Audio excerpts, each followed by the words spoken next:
This week, what would Jesus do with refugees? And I think this is very appropriate after what we heard from Valley about the situation in Afghanistan and the work that she's doing there. And given what's going on in the Middle East and other parts of the world where there are so many refugees, I think it's a good question. What would Jesus do with refugees? It's the UK political party season at the moment. The issue of immigration and things around that is a very hot topic. And I'm going to try and steer clear of the specifics of the politics. But nonetheless, we've got to think about what is Jesus' perspective on those who are refugees. Not talking today about immigration so much, but more about specifically refugees. And I don't understand what it means to be a refugee. I don't know if anybody here has had that specific experience. Maybe I never will understand it. This morning, I'm not going to compare what happened to me this morning to being a refugee, but something happened this morning that I did find helpful. I got up at 6 o'clock as usual, and at 6:15, the lights in the house went off. In fact, everything went dead. We had a power cut. Everything, all the lights, it was dark, nothing. Penny lit some candles, we got some torches out. Fortunately, I had made my first cup of tea for the day, so I was actually alive. I was actually alive while the lights were off, so I was able to drink some tea. But the lights went down, we called the National Grid, there was some kind of problem with on our streets in the area. They came out and fixed it after about an hour and a half. And I'm not going to compare that with being a refugee, but what it did for me, and as I went out and I went out to pray while the lights were off and everything anyway, it occurred to me how much I take what I have for granted. I take it for granted I can turn the switch on and the light's there. I take it for granted I can make my cup of tea. I was thinking, oh no, I'm going to have to come to church without a hot breakfast. Oh no, I'm going to have to come to church without having a hot shower. Oh no. I mean, that's the worst thing. It really puts it in perspective. I started thinking, what's the worst that's going to happen to me today? I'm going to be without power for a few hours. I'm going to have to eat a cold breakfast. Oh dear. Maybe I'll come to church without having had a shower. And some of you may suffer. But we live in such a comfortable world. Even, honestly, some of us in difficult circumstances, honestly, but compared to what it means to be a refugee. So I hope today, if nothing else, we can get our perspective right. There's so many people in this world that live in desperate situations and desperate accommodation and circumstances that are largely hidden from us. Occasionally we see things, of course, on the news. But there are millions and millions of people today. Of course, we have had refugees with us not too long ago. And there are still so many from Ukraine and other places. And right now in the Middle East, there's who knows how many refugees and what they're going through. Let me tell you something about Watford. Watford has been a centre of Afghan refugees.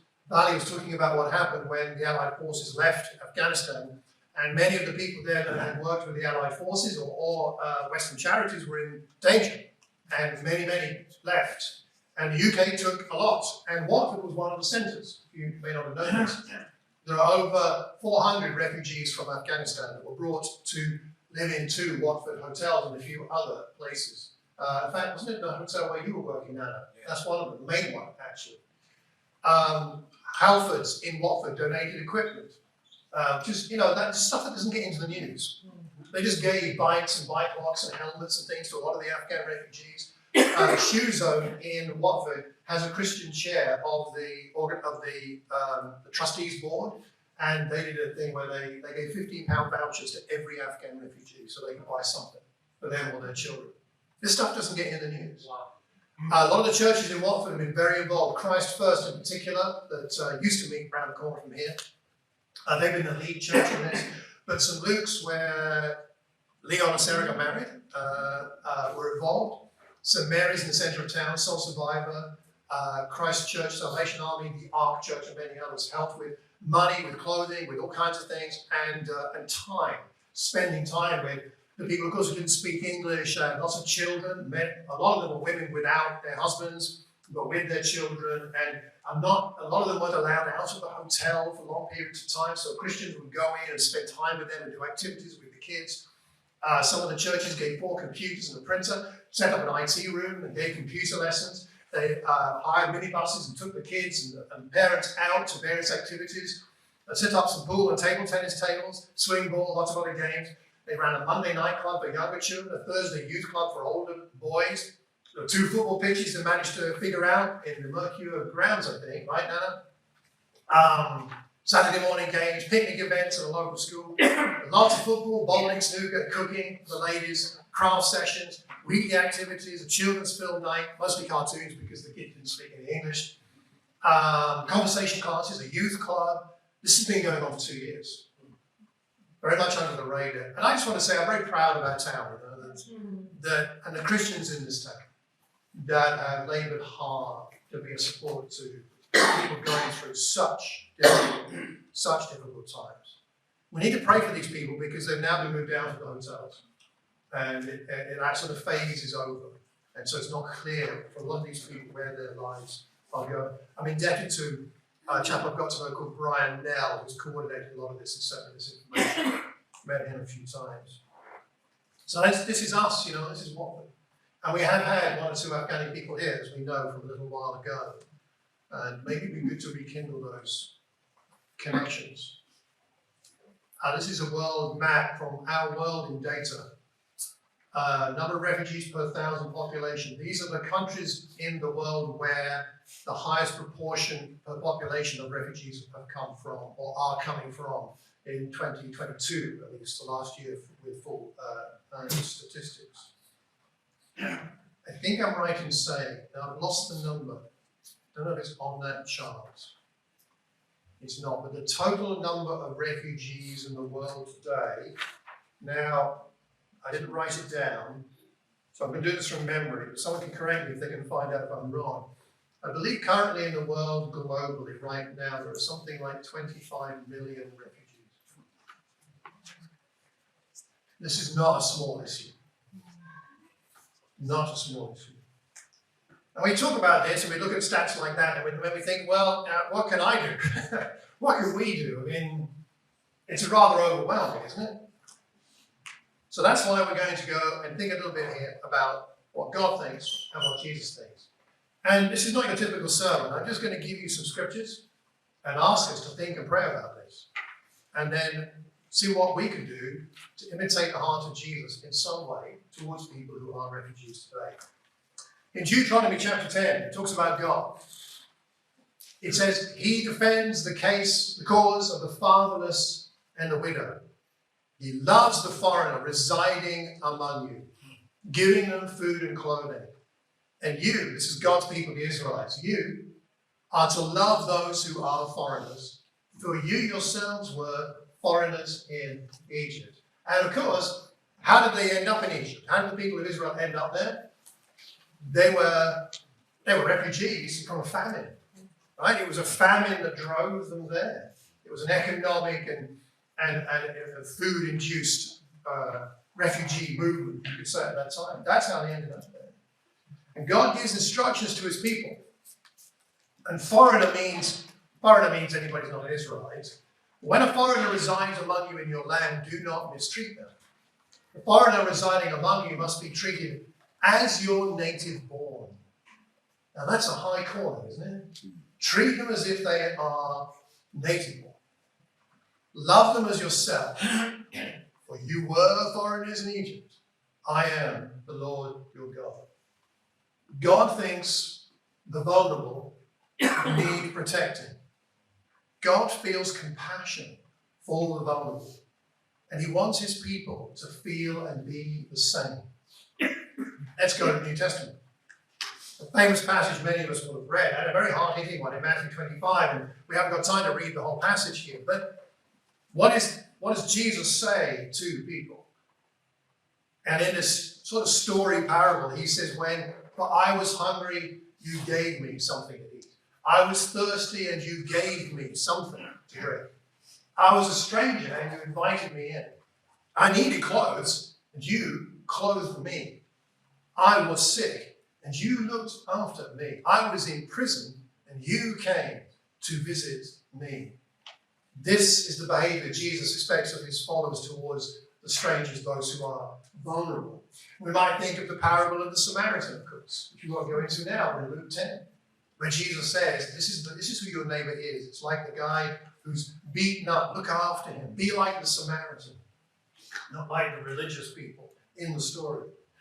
In Hebrews chapter 13, do not neglect to show hospitality to strangers. Now, of course, in that culture, a stranger was a vulnerable person. We're not talking about somebody you bump into on the street.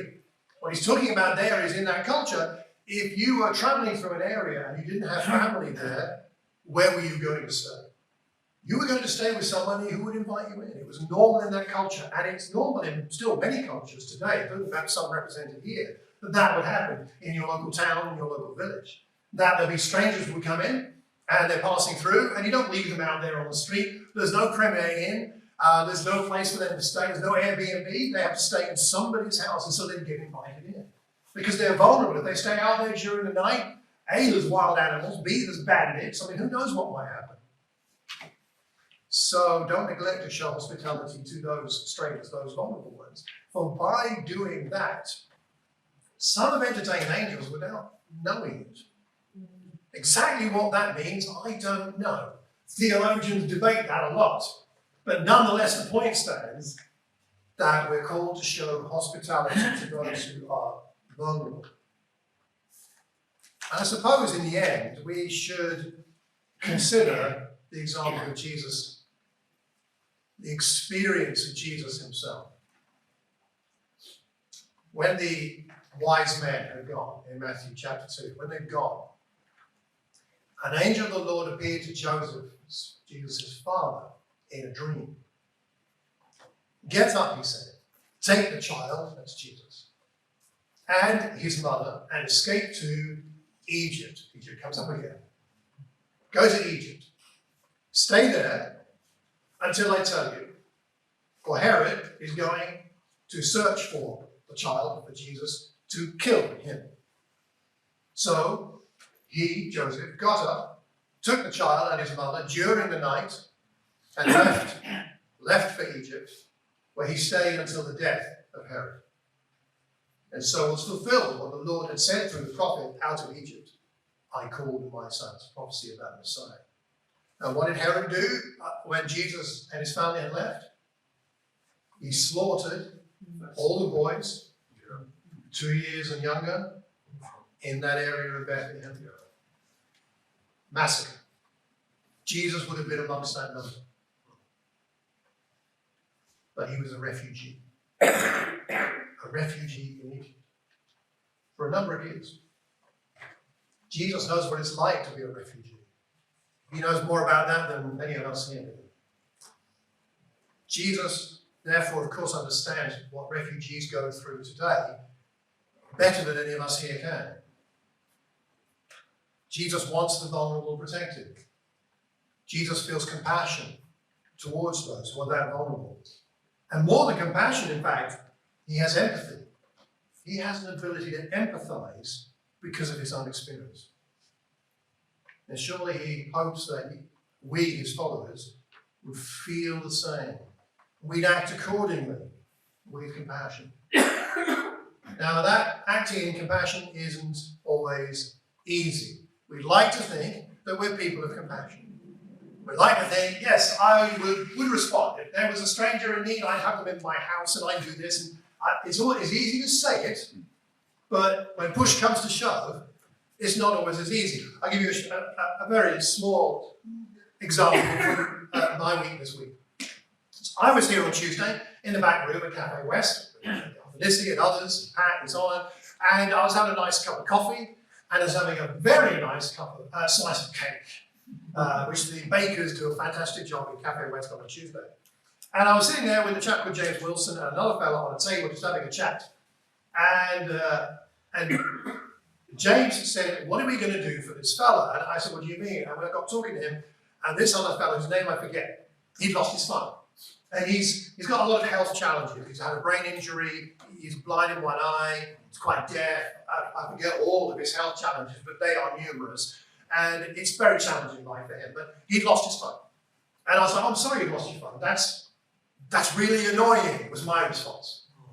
But James, sitting next to me, said, well, what are we going to do? I said, what do you mean? What are we going to do for him? I was like, yeah, what are you going to do for him? I'm just here for a cup of coffee and a chat, right? I've got to close soon. I'm enjoying my cake. Leave me alone. No, what are we going to do?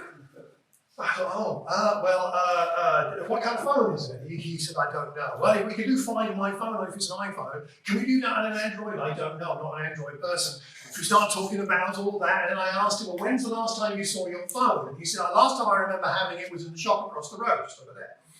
And so I said, last time you saw it was over there. So James said, why don't you go over to the shop over the road and find out? I said, okay.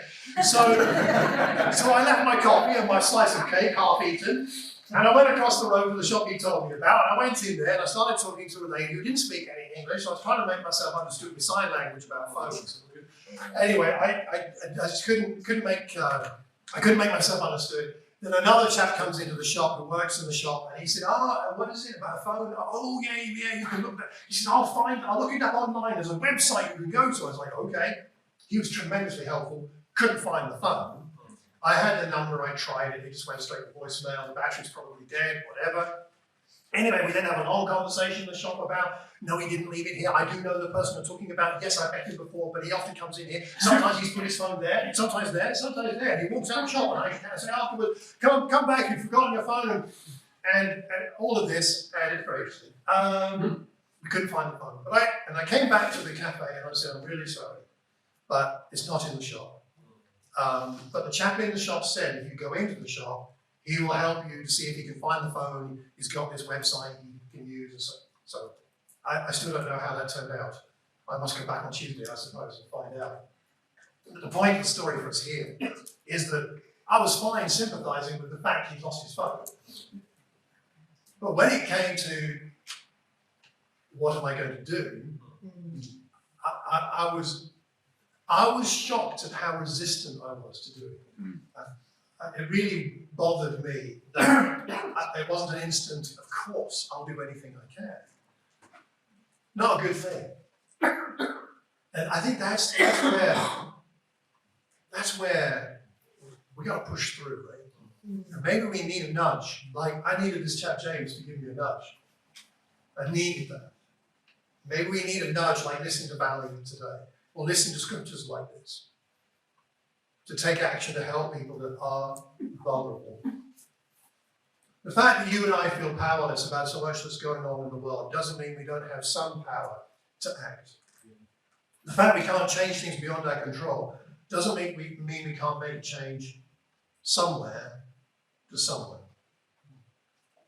So, you may be wondering what this fella has to do with our topic. Who recognizes him? Anybody recognize him? Gary Babbitt, Steve. Yes, excellent. He's diabetic. He's diabetic, type 1. Yeah. Type 1 diabetic, played professional football. Very good daddy, knows everything about football. Because he played for a team that's not the favourite of some of us in this room. Never mind, he was a professional footballer. He's my age, what I'm saying years me. Played professional football for many, many years, type 1 diabetic, really challenging situation. Long retired now, of course. And I was listening to a podcast recently and discovered this fact about him. He was always known as a nice guy, but I don't really know anything more about him.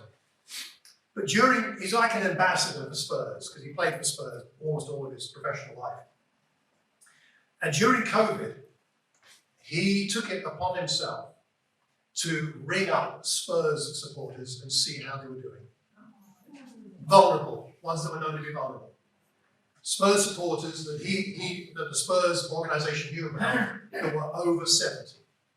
So he gets this list of the over 70s who are Spurs supporters and starts ringing them up. How are you? How are you? How are you? It's tough in COVID. How's it going? He called Oh, he called over 2,500 people. Wow. Yeah. He spent over 625 hours on the phone.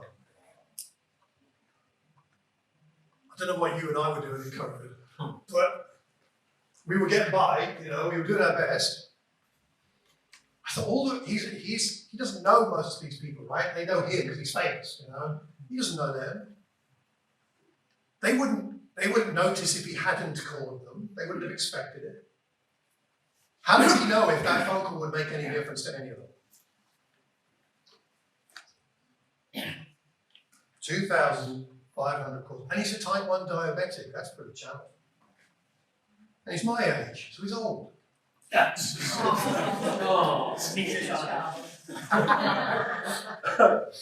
That's all relative. I just love that example and think there is something that we can do. We may not be able to fly out somewhere and directly hands-on help a refugee, maybe not. But maybe there's something we can do for somebody who is vulnerable. God cares about refugees. God knows how refugees feel. He is available to them. I think the question is, do I care? And am I available to help? Can I make a difference? If a type 1 diabetic can do that, I can do something. We can all do something. Wrapping up, before we take communion together, maybe this scripture is helpful. This is some excerpts from the passage that goes from chapter 2, verse 11 to verse 22. God is reminding, through the Apostle Paul, his people, as to who we were and who we now are. He says, remember that you were separate from Christ, excluded from citizenship in Israel. You didn't belong. And foreigners, that word again, to the covenants of the promise, without hope, without God in the world. But now, in Christ Jesus, you who once were foreign have been brought near by the blood of Christ. Consequently, you are no longer foreigners and strangers, but fellow citizens with God's people and also members of his household, members belonging by the blood of Christ. We've been brought in by Jesus' compassion. We now belong. Who can we help to feel like they belong? There are some suggestions in the Watford Word as to some things we can do, and there's some more on a link to on my website, which is in the Watford Word. There's some practical things we can do. But first of all, we've got to get the compassion of Christ in our heart. And taking bread and wine reminds us how fortunate we are. That may help our compassion. So before we take bread and wine, we pray together and aim to